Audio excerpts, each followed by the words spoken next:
News this noon is an update on the investigation into a man shot and killed by Philadelphia police in Kensington. Family members identified the victim as 27-year-old Eddie Irizarry. Investigators now say that he was inside of a car on Monday afternoon when a responding officer opened fire. Police originally said the 27-year-old was outside of the car at the time. They announced this update after reviewing body cam footage from both officers involved. Action News reporter Maggie Kent live for us at police headquarters with more on how police say this deadly encounter unfolded. Maggie.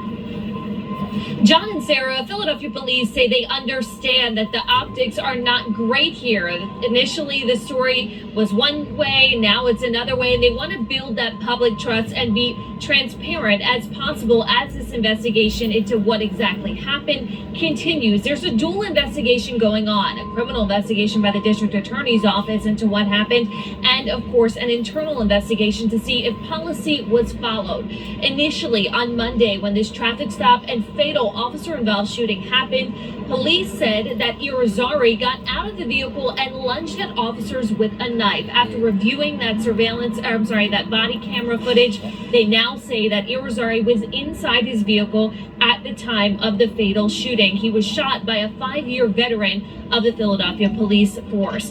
Commissioner Danielle Outlaw says that 2 officers in a marked squad car started following Irizarry on Monday afternoon after they saw some erratic driving behavior.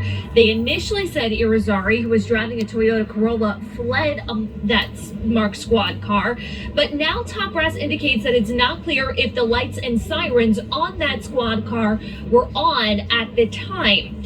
One officer approached the passenger side once Irizarry parked his vehicle and called out to the other officer on the driver's side that he saw a weapon. The officer on the driver's side opened fire multiple times, killing 27-year-old Eddie Irizarry. Now, it was after watching that body-worn camera footage that both officers had on at the time of the shooting that they realized the initial reports coming out of the police force were incorrect. Commissioner Outlaw says it was her duty to come out and clear up any misunderstandings.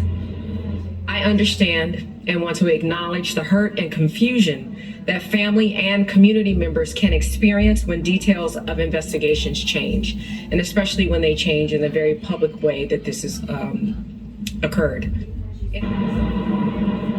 Now, we did ask about the weapons that were found inside the vehicle, and officers tell us that there were 2 knives found inside, one being described as a kitchen knife, the other described as a serrated folding knife, potentially a pocket knife or a hunting knife.